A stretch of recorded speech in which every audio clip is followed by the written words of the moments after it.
So today I'm going to do a video on dining in Epcot. I promised you guys I would do this before, and I think that it is a good idea to do it in two parts because there are so many restaurants in Epcot, and I have eaten at most of them. So it's going to be a little longer because I'm going to give you my personal review and maybe some extra stuff that is not shown on allears.net. And if you don't know, allears.net is a really good site to go if you need to look at the menus for any, restaurant or snack cart in any of the parks, and I will post a link to that below.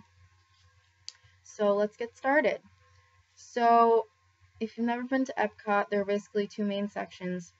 There's Future World, and then there's World Showcase. Future World is literally what it sounds like. It's supposed to be like the world of the future. And then World Showcase is supposed to be like you're going around the world looking at different countries. So Epcot is really all about culture and learning new technology. And Epcot stands for Experimental Prototype Community of Tomorrow. If you didn't know that.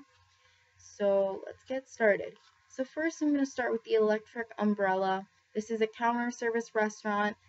I've eaten there, but I really don't remember it because, we don't really go there because it's the perfect restaurant for people who are picky eaters, or if you're maybe on a budget, because it is, every entree is about $10.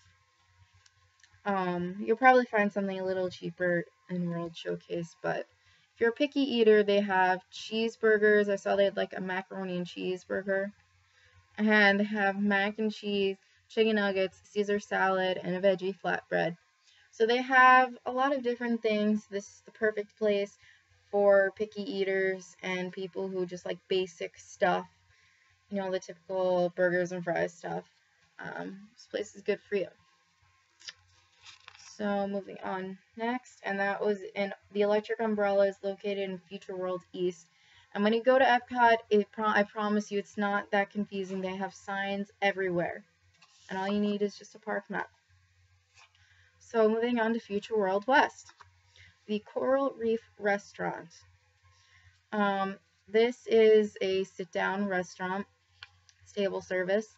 And basically this is that famous restaurant. If you ever watched Full House, this is the restaurant where the dad, his name's Danny, he ate there with his girlfriend at the time, and they, were sitting by the tank, and Uncle Jesse came in with the scuba diving outfit. So this is that restaurant where you get to see all the marine life while you eat. So they have lobster soup, shrimp, octopus, rainbow trout, salmon, chicken, and they have what's called a vegetarian chicken breast. I also saw this in another restaurant because I'm reading off of flashcards this time because I want to be more organized. But I am going to use my phone for some restaurants. And so for dessert, they have what's called the chocolate wave, which I'm guessing is their version of a chocolate cake. And they have a vanilla panna cotta tart. So the thing about this place is they do have a lot of fish options. So if you're not a fish person, I really wouldn't come here. Maybe try it once. But if you were listening when I was reading the options, most of it is fish stuff. It's more of a fish restaurant. Like I said, they have New York strip steak, or you can get chicken breast, but most of it's fish. And according to other people that I've heard from, they're, people who aren't, who don't like fish, it's really not a good place to go. I went there, but I went a long time ago. I don't really remember it, but it was okay. The only thing I have to say is, you're not going to believe this, but I actually don't like chocolate, and I don't know if this is just a coincidence, because as I just read to you, they had a vanilla panna cotta tart. But when I went there, they only had one non-chocolate dessert, and it was sorbet, and I was on the dining plan, and you had to get a dessert. So I had to get the sorbet because I don't like chocolate. And they they only had like chocolate desserts. So, and entrees range from, oh, they're anywhere in the $20 range. So it's kind of a pricey restaurant, but it's not the most expensive, as you are about to see once I get to the Canadian restaurant. Next. Alright, Future World West. So, in the land. The land, by the way, is a separate building, and it's all about improving our technology to help grow plants and help the environment.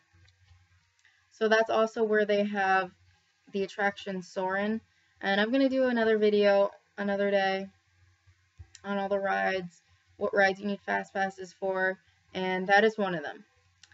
So, starting with the Garden Grill.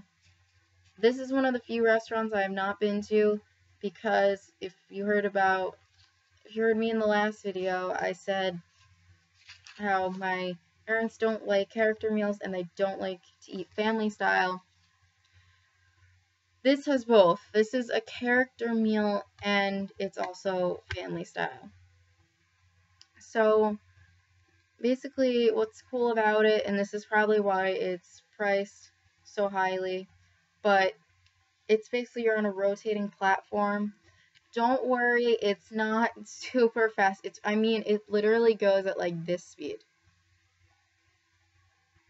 See my hand? It's barely moving. Like, that's how slow it goes. And as you sit, as it rotates, you can see part of Living with the Land ride, which is a boat ride where you look at different environments and how scientists are trying to help the plants in those environments. So it's a really good ride. So basically, the characters that you will see are Chip and Dale, Farmer Mickey, and Pluto, and just keep in mind these are subject to change. So for dinner, the prices for adults range anywhere from $37.27 to $41.53.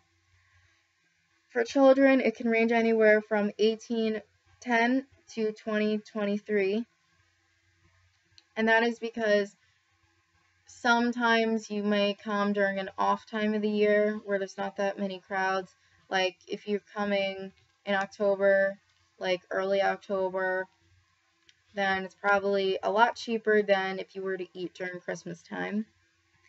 And it says taxes included, gratuity is not, and you get a standard non-alcoholic beverage.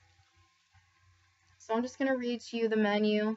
I am going to read the whole thing because there are no options here. And just keep in mind that for all the other restaurants, I am just reading a few of the menu items, and I'm sorry for the bright light. I don't know why it's doing that. I have my blind, and honestly, if you were in this room right now, it's not even that sunny in here, so I apologize for that. So I'm just gonna read you the menu because unless you asked because you have an allergy, this is what you get.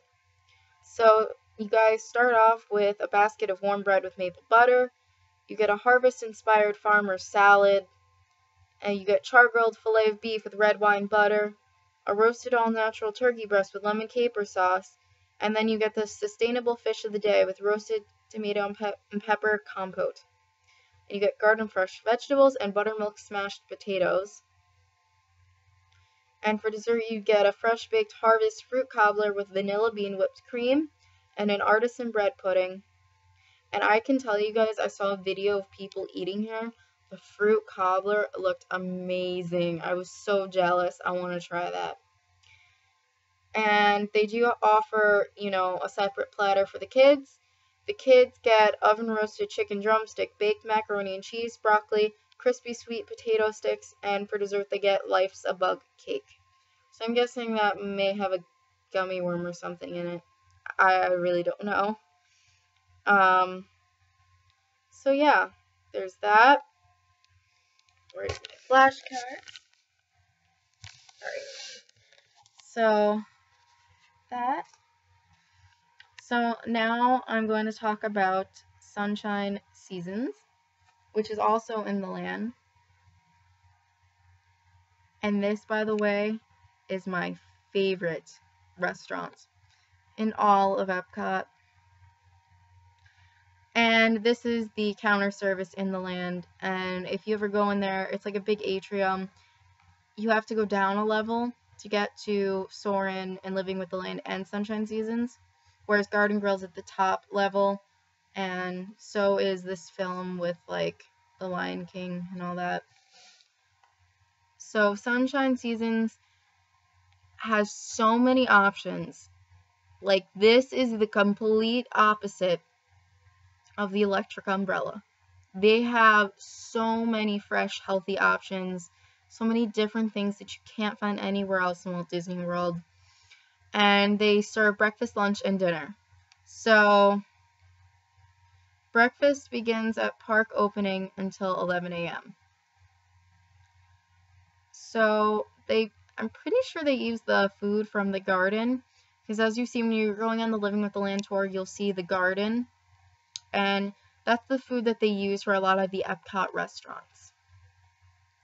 So for breakfast, they have the adult breakfast platter, which is bacon, eggs, sausage, potatoes, and biscuit. And that's a very typical breakfast item you'll see in the hotels as well, and anywhere else where they're serving breakfast. That's a very common platter that they have. They have a breakfast panini and a croissant berry pudding. So soups and salads. They have a 5-bean vegetable soup, Caesar salad, a roasted beet and goat cheese salad, and then they have this tuna noodle salad. I've gotten that more than once. It's okay tasting. It's a chilled noodle salad, and it has fresh tuna on top. It's different. It's pretty good. I wouldn't say it's the best thing I've gotten there, but it's good. I've gotten the Caesar salad before, and what makes the Caesar salad different from, say, if you get it at the Electric Umbrella, is that they will freshly prepare it. It's fresh grilled chicken they put on top of actual lettuce that they tossed with the dressing and fresh cheese. So that's the difference. It's less processed. It was okay when I got it. I think just when I got it, there wasn't that much dressing on it. Could have had more dressing to it, but that was probably just when I went. Entrees, they have a Mongolian beef, and sweet and sour chicken station. Like, it's hard to describe. It's like an Asian food station. You can pretty much pick what you want, and you can get like the sweet and sour chicken with noodles and then some vegetables. It doesn't just have to be what it says on the allears.net. They let you pick. You can also get oak grilled rotisserie chicken with black beans and yellow rice. I've seen that. It looks phenomenal. I've never gotten it personally. They have pork chop, spicy Thai green curry shrimp, fish, and they have a tamarind vegan beef. I've never heard of that. Sandwiches, they have tilapia fish tacos, turkey Monterey Jack on ciabatta, and a vegetable flatbread sandwich. I'll just read the kids.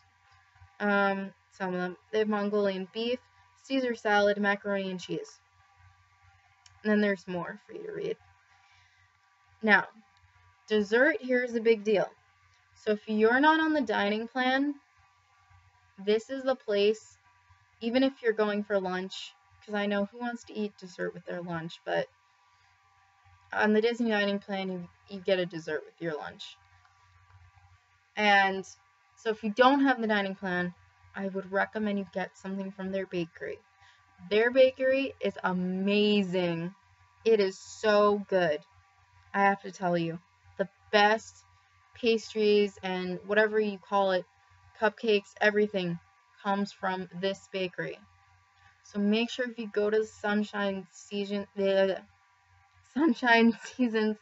make sure you come here. Come here and get the strawberry shortcake. I'm telling you this because I've gotten it there for like years and years, and it is amazing. And so many other people have agreed with me The strawberry shortcake is amazing, and the strawberry shortcake is $4.39. But I think you can also get it as a snack on the dining plan. They also have cinnamon rolls, key lime tart, a lot of danishes, whoopie pie, creme brulee, cheesecake, apple turnover, chocolate chip muffin, croissant, tiramisu. They have a Coca Boom Bar, which is a gluten, dairy, nut, and soy-free option. Oh. So please do come to this place. It is amazing. You do not want to miss out. So that's that. Next, we're moving on to America and World Showcase. Liberty Inn is a counter service restaurant. Like I said, it is basically for picky eaters because it has that cheeseburger, chicken nugget type of thing.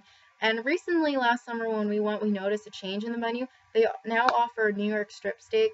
I don't know how good it is because it's not the same quality that you would get at, say, Coral Reef restaurant. I don't know how that is, but it's up to you. I just also want to point out Liberty Inn also does have a kosher meal option if you do need to eat kosher. And the price ranges from $9.99 to $10.99 for that kosher meal. Also at Liberty Inn, they offer a Southwest chicken salad, hot dogs, cheeseburger, and a vegetarian chicken breast. I've never heard of this vegetarian chicken breast before, so maybe it's something new. And their prices range anywhere from $8 to $10 for an entree. So now we're going on to Le Cellier. It's located in Canada, and that basically means the cellar, so the wine cellar in French. This is probably the most expensive restaurant in all of Walt Disney World. Well, actually, no, Victoria and Albert's is. But this is one of them, and I'm also going to read you another one in France called Monsieur Paul. And Monsieur Paul is just as much money. I looked at the prices and my eyes were like, oh my gosh. So, what you can get at Le Cellier, you can get the charcuterie. And that is basically when they give you like a board, literally a wooden board with like meats and cheeses on it. And here it says they also give you bread. And it's just an appetizer. It's really good. They also have a Caesar salad. And they're very well known for their cheddar cheese soup here at Le Cellier. I've never gotten it, but I've heard it's really good and a lot of people like it. It's very popular. They have, of course, this is a steakhouse, so they gotta have steak. They have chicken, salmon, lamb, pasta. And they also have poutine, and if you don't know what that is, poutine is French fries with gravy and like cheese on top. It could be anything. There are so many varieties of poutine. They have a lot of different poutines here, and I have to say poutine is probably the one menu item that you probably is worth getting here, but no one would come to this restaurant just to order poutine. And the reason why I say that is because everything here is so overpriced, and poutine is probably the only menu item, in my opinion, that is very true to the Canadian culture. I've been to Canada twice, and poutine is pretty much the only thing that's really Canadian. Everything else you can find in any of the French restaurants. So just going to read you the price. The cheapest item, the cheapest entree, I should say, for $27 is the pasta. And then everything else ranges from $39 to $49. And for dessert, they have a caramel milk chocolate bar and a citrus olive oil cake. And those are just two of the many desserts they have. Le Cellier, in my opinion, is very overrated. Everyone raves about it, and I'm not saying that it's not a good restaurant, but it's exaggerated. It used to be that in the very beginning of the dining plan, when the dining plan first came out, and I will do a video on dining plan later, I'm sorry if you don't understand what I'm talking about.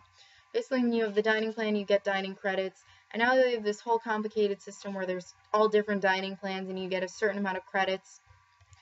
So Le Cellier used to only be one dining credit until it became so popular that it became a signature Disney restaurant. All Disney signature restaurants are at least 2 dining credits. So what people used to do is they'd go for lunch and the lunch would only be 1 dining credit. Now it's not. Now it's 2 dining credits for both lunch and dinner. And they've raised the prices because, as I told you, the entrees are pretty much $39 to $49. It's very overrated, in my opinion. If there's a French restaurant near you, a French bistro, you're better off just eating there. Or going to the Chefs de France, which I will read to you in a second, that's located in France.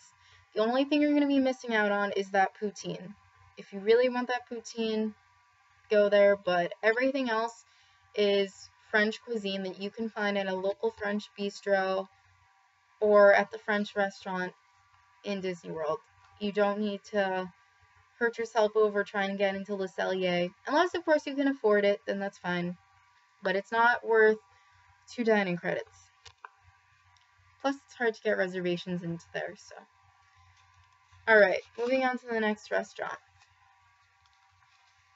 Lotus Blossom Cafe in China. So this is the counter service restaurant in China. It basically has your typical Chinese food: egg rolls, dumplings, orange chicken, beef noodle soup, a shrimp fried rice, a sesame chicken salad. And for dessert, they have caramel ginger ice cream, and they didn't say this on the All Ears on Net site, but they have what's called a dessert egg roll. So it's like, I guess they take a pastry sheet and they put like ice cream in it or something, and it's pretty good. I got it one time. But this place is really good. I do like this place. I have to say it's one of the few counter service restaurants that are very quiet, very nice to go to. I've gotten the beef noodle soup bowl. It's pretty good. You can also get it as a rice bowl if you just want the beef with rice. It's a very nice, quiet place to sit. I believe they have indoors as well as outdoor seating, and it's a really good place to go. Oh, and their prices range anywhere from $6 to $12, so it's not bad. Moving on to Nine Dragons Restaurant in China. This is also one of the places I've never gone to, and the reason for that is this is a Chinese restaurant, and they have Chinese restaurants where I live, so I don't need to, we find it's a waste of our money because Chinese food is not a staple, and we're okay with just getting the counter service. So at Nine Dragons Restaurant, they have pot stickers, egg rolls, fried rice, noodles, kung pao chicken, chicken salad, shrimp, pork, and they also feature a prefix menu where you can choose a soup, an entree, and a dessert, and it is $23.98 per person. For dessert, they have Chinese ginger cake, banana cheesecake egg roll. And the entrees here range anywhere from $16 to $27. This place is not that bad. It's just, if you have a Chinese restaurant at home, you know, we just don't see a point. Just like we don't really have too many French restaurants at home, so we do like to sometimes go to the Chefs de France. But other than that, yeah, it's pretty good. Alright, moving back on to France. So we have the Chefs de France, which is probably the better option if you really want that French food instead of the cellier. They have escargot, and if you don't know what escargot is, it's snails in a buttery sauce. Yes, it's really good. Don't be afraid. They have a lobster bisque, a goat cheese salad, salmon, steak, roasted chicken, and duck. And I would recommend the roasted chicken. And if you've never had French cuisine before, get the chicken, unless you're vegetarian or something. But I have to say, the one thing the French can do really well is make chicken. And that's because the French do is they'll basically roast their chicken in a sauce, and because of the way they cook it, the chicken absorbs all the sauce and it gets all its flavor, and when it comes out, it's nice and moist and it's not dry. So it's really good. I would recommend the chicken. For dessert, they have chocolate mousse, a strawberry and cream cake, and creme brulee.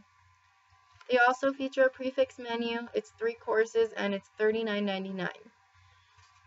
Their entrees range anywhere from $13 to $35. This is the better place to go, more bang for your buck.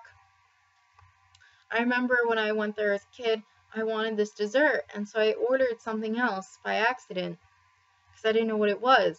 And then I realized this wasn't what I wanted, so I told the waiter, and he was so nice about it. I got to show him, because they had a dessert display, and I showed him the dessert I wanted, and they brought me out a new dessert.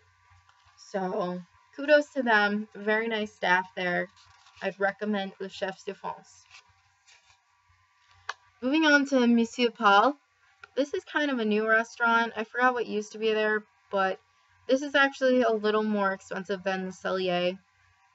And they have a lot less entree options. So they have escargot, ahi tuna, mussels, lobster, red snapper. It says they're well known for their red snapper. It's their signature dish.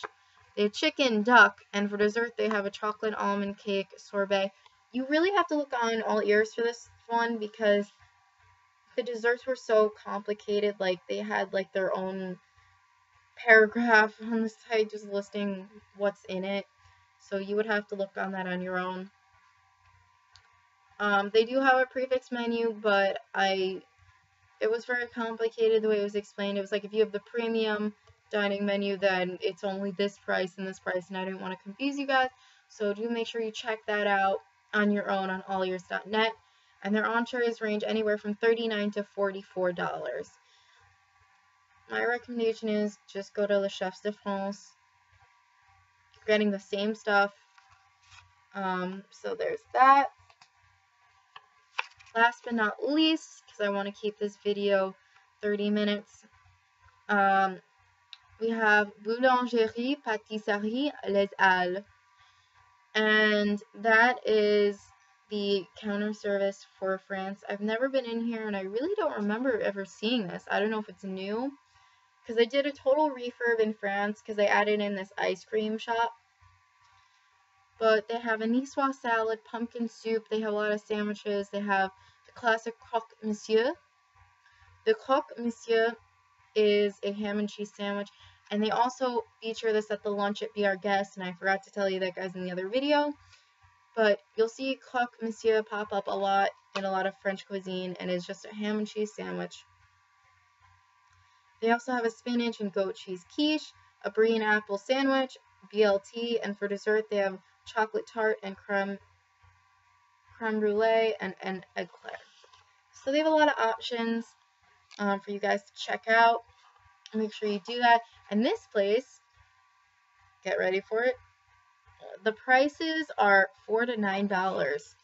I think the $4 one was like a sandwich, so don't get too excited. But if you get a sandwich from there, it's reasonable. It's reasonable, I have to say. So that was part 1 to my video. Thank you so much for watching. I hope this helped you. I'm sorry I slipped a lot. So make sure you do go to allears.net. It will really help you, especially since, as I've said this, hopefully you caught this on earlier, I don't read all the menu items except for the character meals that are served, family style, because you only get what you get for the family meal. But everything else, I'm only reading you a few options. So do make sure you check that out, especially for kids menus. But as I've said in the past, kids items typically tend to stay the same from place to place, except for one specialty. So I know Nine Dragons, basically they featured, noodles or egg rolls for kids to eat. Whereas they wouldn't do that at the Electric Umbrella, but everywhere else it's the typical chicken nuggets, cheeseburgers, mac and cheese for the kids. So do make sure you look at the menus at allears.net. And like I said in the past, if you need extra help, do go to Intercut. It is a great Disney fan site, and all you need to do is make an account, and if you just post in the dining section, I need help with, you know, what should I get at Le Cellier? What are the best items there? Everyone on that site is friendly. They'll be happy to help you. Because I'm one person, and as I've said, I've never been to the Garden Grill or Nine Dragons restaurant. So they'll be able to give you their personal reviews. So do check that out. And thank you so much for watching. Stay tuned for part 2. And I hope you guys have a good day. Like me on Facebook, follow me on Twitter, and please subscribe. Thank you guys.